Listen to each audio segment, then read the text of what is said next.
pergunta que mais importa no cristianismo é quando Jesus vai voltar.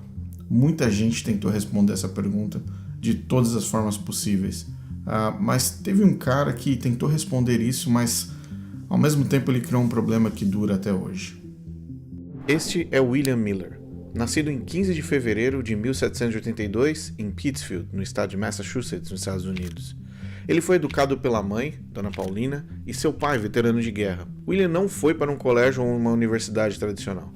Ele estudou em casa com a sua mãe até os 18 anos, e o que ajudou bastante foi que ele era viciado em leitura. Ele gostava tanto de ler que quando ele era jovem ele teve acesso exclusivo a bibliotecas particulares de gente muito nobre e importante da época, que viram no William um rapaz curioso e dedicado para estudar. Bom, nessa parte inicial você percebeu que William Miller foi um garoto criado na fazenda pelos pais, ele nunca frequentou uma escola tradicional e ele não obteve nenhuma formação acadêmica. Ele basicamente estudou com a mãe durante toda a sua infância e adolescência. O que era basicamente normal naquela época, acesso à escola, acesso aos estudos, era algo bastante complexo e nem todo mundo tinha acesso. E, na verdade, William Miller era mais um ponto da estatística da sociedade em geral, em termos de educação. Então, logo nessa primeira parte, o que eu quis dizer para você foi o seguinte: William Miller tinha uma família sólida, eles eram batistas, mas ele, por alguma razão, ficou em casa praticamente a sua infância e adolescência inteira. Mas uma coisa que é bem importante citar é que William Miller era viciado, fanático em leitura. Isso era uma coisa muito boa, não sei se veio da mãe dele, do pai dele, eu não sei quem que motivou William Miller a ser tão curioso e buscar conhecimento constantemente. Então, esse era um ponto positivo. Apesar de não ter tido uma formação tradicional, escolar, ele, com a mãe dele, dentro da família dele, e através dos anos, ele desenvolveu uma curiosidade pelo conhecimento. E isso é o que vai ser basicamente a base para toda a história de William Miller. Você vai perceber isso nos próximos blocos. Olha o que vem em seguida. Em 1803, Miller se casou com Lucy Smith e se mudou para uma pequena propriedade em Putney, no estado de Vermont. Nessa cidade, ele foi eleito para vários cargos públicos. Já adulto, Miller decidiu abandonar suas raízes batistas e se tornou um deísta. Seu vício por leitura e a busca constante pelo conhecimento não diminuíram. Ele era considerado uma pessoa influente na cidade e, por isso, ele foi convidado para fazer parte de um grupo seleto que estava expandindo suas raízes nos Estados Unidos. A maçonaria havia desembarcado nos Estados Unidos com força total, e William Miller se apaixonou pela ideia de fazer parte de um grupo de pessoas que, como ele, também buscavam o conhecimento, a influência e o poder. Juntamente com ele, George Washington, Benjamin Franklin e muitos outros líderes da época eram maçons e dominavam diversas áreas da sociedade. As lojas maçônicas se multiplicavam pela região de New England, atraindo advogados, empresários, políticos, doutores e homens influentes que queriam fazer parte de uma sociedade secreta com rituais que misturavam poderes espirituais e intelectuais. Mas, ao mesmo tempo, o movimento de avivamento cristão também ganhava força na região, e não demorou muito para que a maioria da população se voltasse contra a maçonaria. Ativismo político de rua e manifestações públicas combatiam os maçons nas cidades e o clima ficou violento. Por um lado, os maçons se tornaram alvos de violência pública. Da mesma forma, ativistas que eram contra as sociedades secretas eram assassinados. A situação estava tensa e muitas pessoas de ambos os lados começaram a desaparecer. Pois é, William Miller era maçom. Você sabia disso? Muita gente não sabe. Muita gente não faz ideia de que William Miller, um dos líderes principais, como é conhecido, do Adventismo, era maçom. Na verdade, antes de ser maçom, ele era deísta, que era um movimento ainda um pouco anterior a toda essa camada de religiosidade, espiritualismo e todas essas forças religiosas que foram crescendo nos Estados Unidos no século XIX. Portanto, ele saiu de uma situação onde era educado pela família, sem formação escolar tradicional, se tornou um maçom com uma excelente posição na cidade e também com bastante influência. William Miller possuía o perfil ideal para um homem do século XIX. casado e com filhos, com conhecimento, respeito e influência, incluindo seus bens e propriedades. Um garoto nascido na fazenda vivendo o seu melhor momento. Mas a vida é uma caixinha de surpresas. Explode a Guerra de 1812 entre americanos e britânicos. Miller reuniu uma companhia de 30 homens locais e viajou para Burlington, Vermont. De lá, ele foi transferido para o regimento de infantaria e foi promovido a capitão. Ele lutou junto com os americanos e indígenas e o inesperado aconteceu. Os Estados Unidos venceram a Batalha de Plattsburgh. William sobreviveu e escreveu uma carta para sua mulher dizendo: ao olhar para o que enfrentamos, percebíamos que seríamos derrotados, mas no entanto, vencemos. William Miller não voltaria para casa da mesma forma, e isso literalmente mudou a sua história para sempre. Pois é, sempre dizem que a guerra mexe com a vida das pessoas, e mexe de verdade. Guerra é uma coisa horrível, guerra é uma coisa que nunca deveria acontecer, mas quando acontece, ela transforma a vida das pessoas. E uma coisa que aconteceu com William Miller foi exatamente isso. A guerra mexeu com a cabeça dele. Olha só, você tem um cara que é extremamente pragmático, racional, um cara que é voltado para o conhecimento, busca conhecimento de todas as formas, procura encontrar razão em todos os pontos da vida. De repente você vê esse cara metido numa guerra. E essa guerra, literalmente uma guerra que era perdida. Os Estados Unidos não tinham força para vencer o Reino Unido.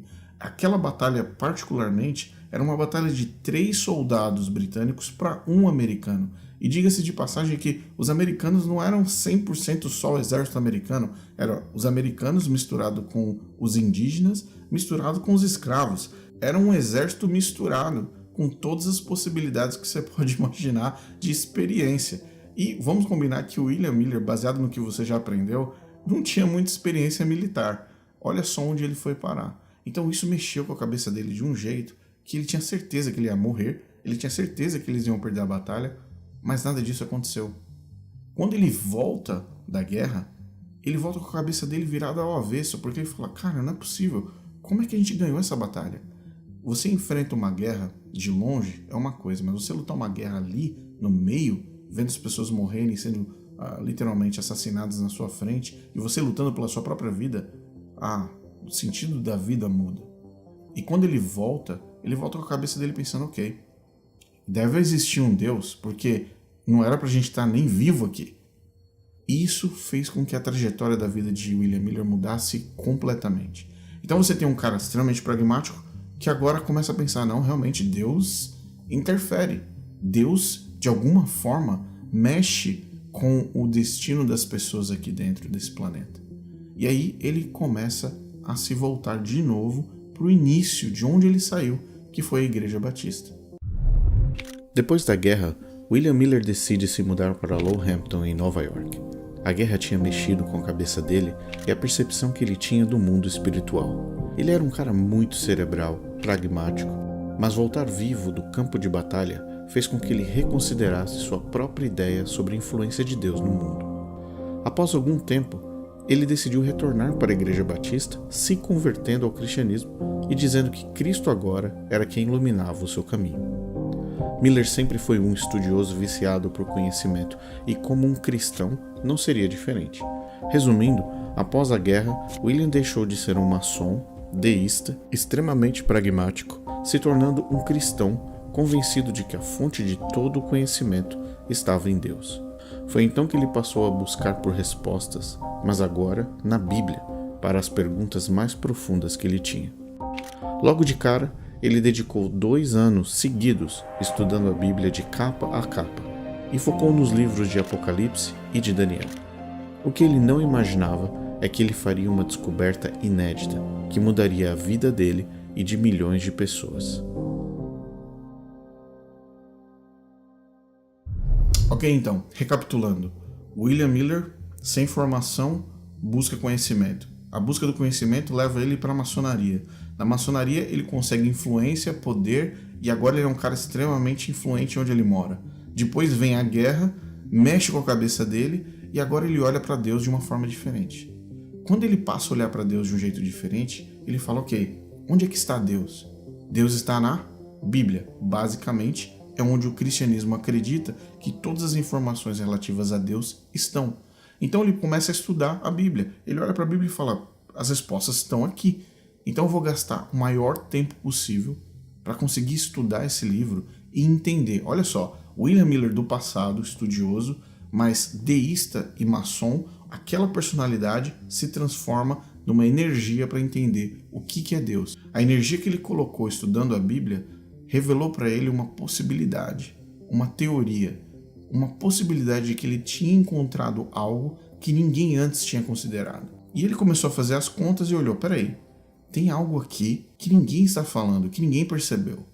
Essa descoberta realmente mudou a vida de William Miller da água para o vinho. Olha o que ele descobriu. Miller estava ficando assustado e ao mesmo tempo motivado.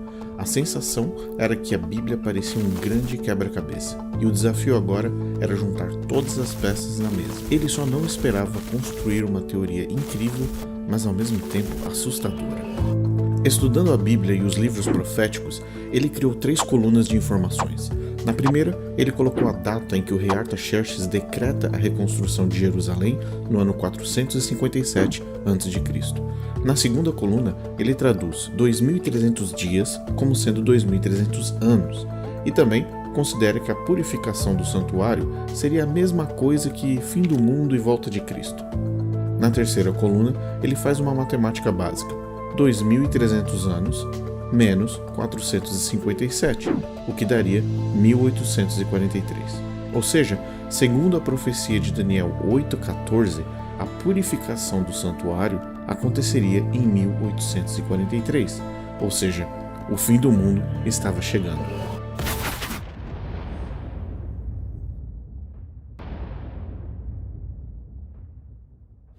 Agora imagina você com essa informação.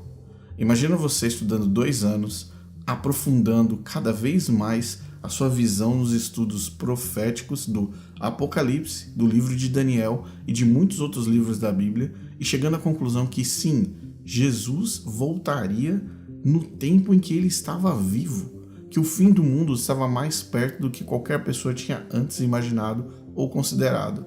Imagina a cabeça dele, como é que estava nesse momento.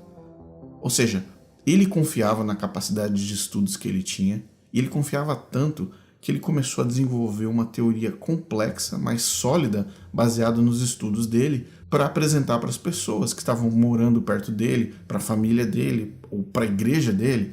Ele, na verdade, tinha que falar com alguém. Mas o que aconteceu foi completamente o oposto. Ele segurou essa informação por 13 anos. Ele ficou de boca fechada por 13 anos. Porque ele não fazia ideia nem como apresentar isso para as pessoas. Como é que você chega para alguém e fala, o mundo vai acabar, se prepare. A única opção que você tem é entregar a sua vida para Deus, é entregar a sua vida para Cristo. Para pensar nisso, é de explodir o cérebro. E ele ficou segurando, calado, lutando com ele mesmo, com o que fazer com essa informação. William Miller passou a reunir todos os materiais de seus estudos sobre profecias bíblicas, catalogou, ilustrou e montou um kit para palestras que ele mesmo usaria durante as reuniões. O fim do mundo aconteceria em apenas 13 anos e não dava mais para adiar. 1843 era a data. Ele apresentou o tema pela primeira vez em sua igreja local em Nova York.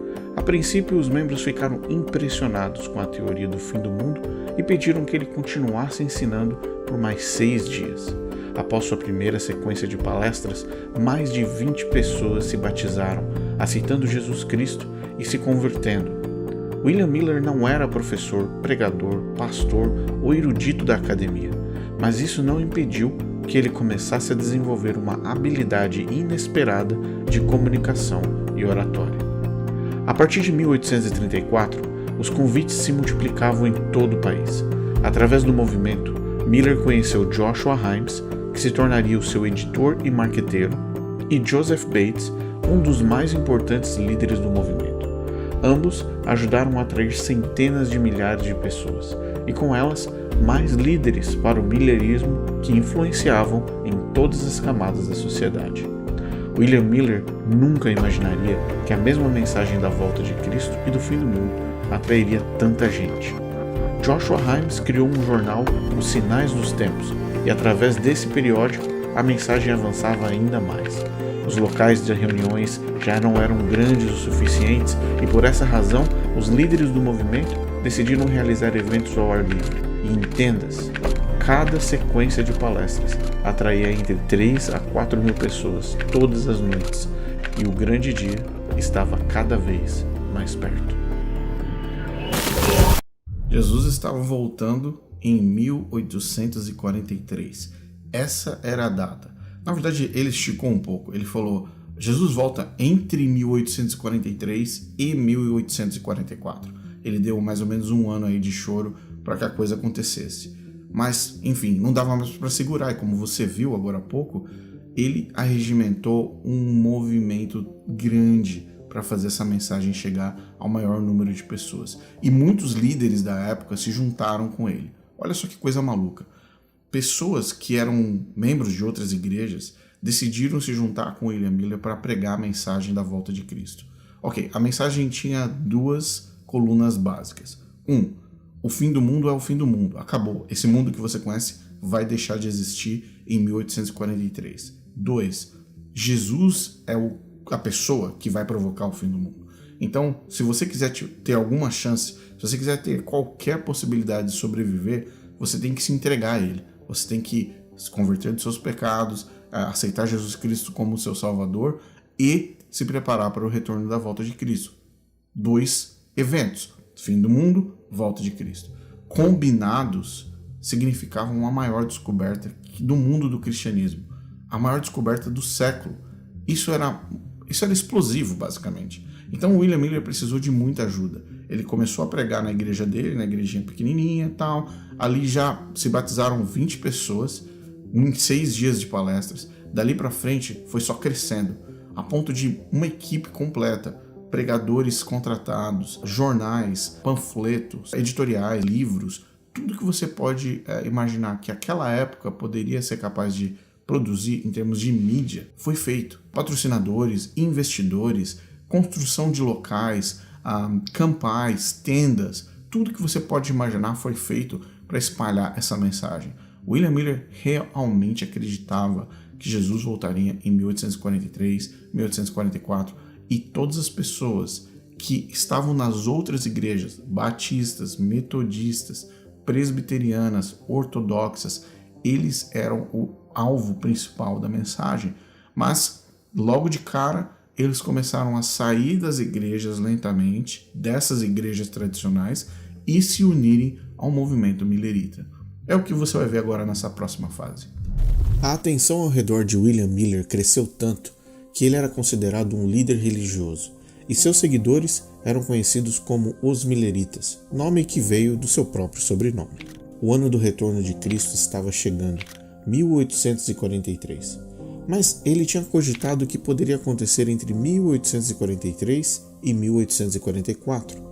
O movimento millerita estava crescendo e milhares de pessoas se tornavam seguidores a cada dia, e já haviam dezenas de pastores recrutados pelo movimento para pregar a mensagem ao maior número possível em diversas regiões. O slogan de suas mensagens e cruzadas evangelísticas era: "Você está pronto para encontrar com seu Salvador?" Porém, nem tudo era tão fácil. Grupos e líderes de outras religiões e movimentos acusavam William de distorcer a Bíblia completamente, e com muita frequência eles visitavam as tendas e reuniões dos milleritas encapuzados simplesmente para atacar as pessoas fisicamente, verbalmente e destruindo os materiais, atirando ovos e alimentos podres como uma demonstração clara de oposição de muitos em diversas cidades. Esses ataques eles eram liderados por igrejas opositoras ao entendimento de Miller. Geralmente eram membros das igrejas batistas, calvinistas e ortodoxas. A grande preocupação dos líderes das igrejas tradicionais da época era o fato de que William não tinha nenhuma formação bíblica. Afinal de contas, ele não era um pastor e muito menos um membro da academia de teologia. Só tinha uma licença para pregar.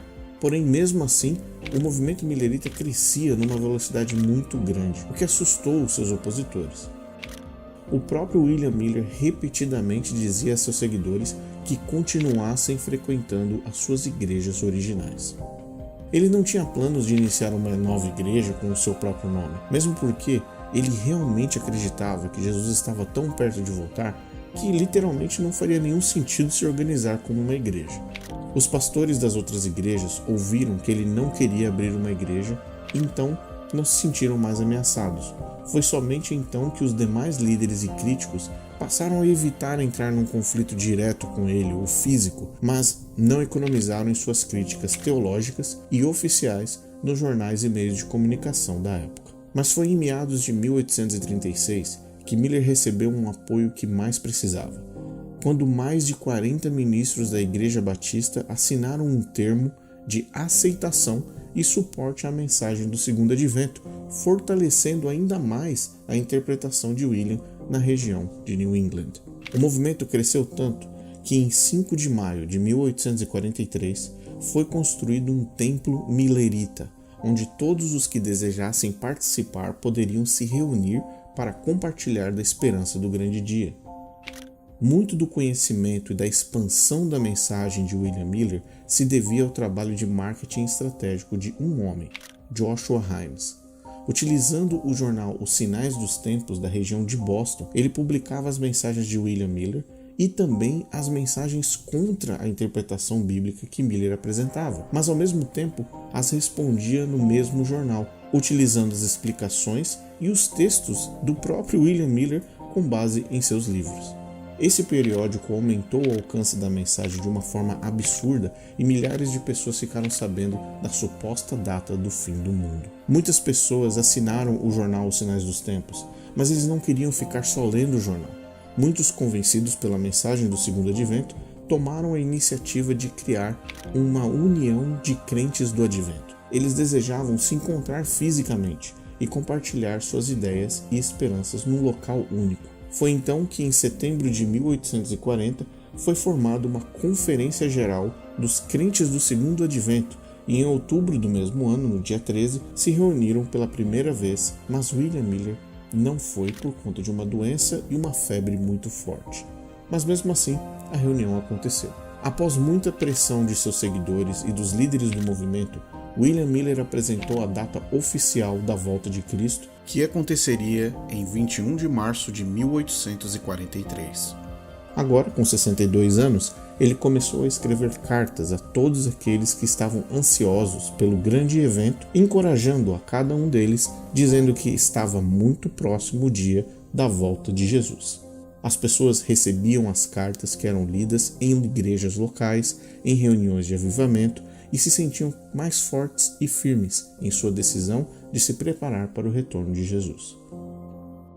Porém, 21 de março de 1843 veio, passou e nada aconteceu.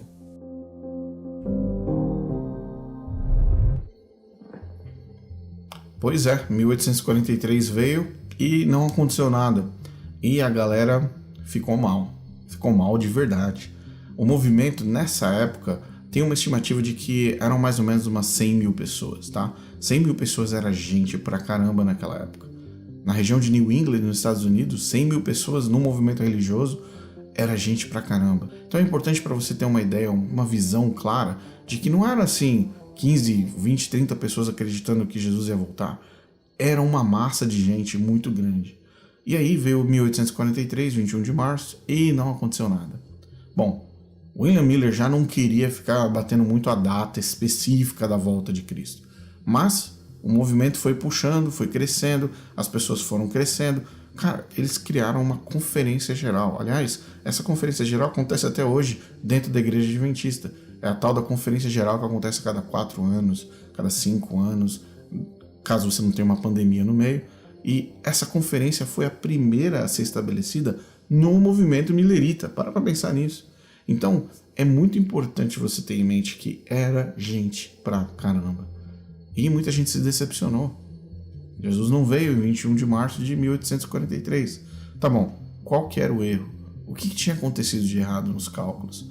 Qual que era a falha dos cálculos de William Miller, que tinha estudado tanto, para conseguir bater o martelo na data oficial? Bom, eu acho que a próxima parte do vídeo vai conseguir explicar e também vai conseguir responder isso. Onde que estava o erro? O suposto erro. Checa aí. Muitos ficaram extremamente tristes e decepcionados. A energia ao redor do movimento começou a esfriar e muitas pessoas decepcionadas e envergonhadas deixaram o millerismo, enquanto milhares de pessoas ainda tinham esperanças de que havia uma razão específica.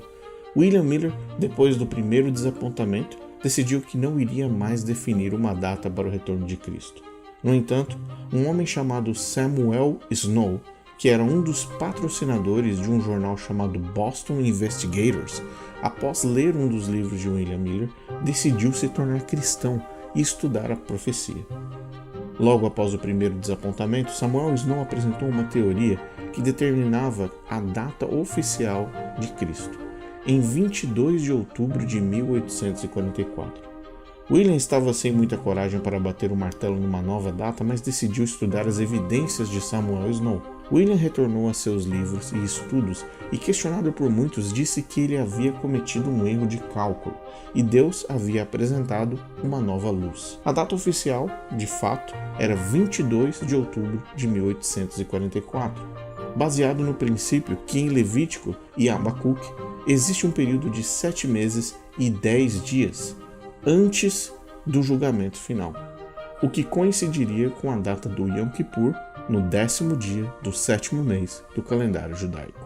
Após explicar seu suposto erro, todos os seguidores se sentiram aliviados e ainda mais confiantes de que era tempo suficiente para se preparar e encontrar com Cristo voltando ao planeta Terra. William e seus seguidores ainda criaram um slogan para suas reuniões de evangelismo, no 10º dia do 7º mês.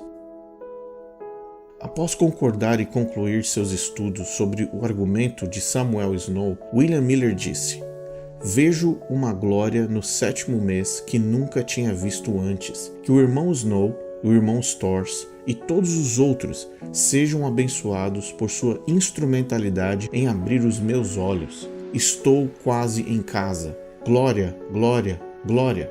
Os milleritas então passaram a se preparar com mais força e a grande maioria deles começaram a se desfazer dos seus bens, incluindo casas, terrenos, fazendas, negócios, empresas, lojas, móveis, maquinários, animais, roupas e passaram a viver com o básico. Além disso, alguns deles prepararam um roupão especial branco que eles chamaram de roupões da ascensão, que seriam as vestimentas do grande dia. Esses roupões, que mais pareciam com pijamas ou roupas de dormir grandes e longas, seriam vestidas durante a volta de Cristo no grande dia 22 de outubro de 1844. Com o decorrer dos dias, mais panfletos eram impressos, artigos, jornais, visitas de porta em porta, tudo o que era possível ser feito antes de 22 de outubro foi feito. Igrejas inteiras foram alertadas, pastores pediram para seus membros se prepararem, aguardando a segunda vinda em suas casas, fazendas ou em pequenos grupos para evitarem os ataques de grupos contrários ao movimento.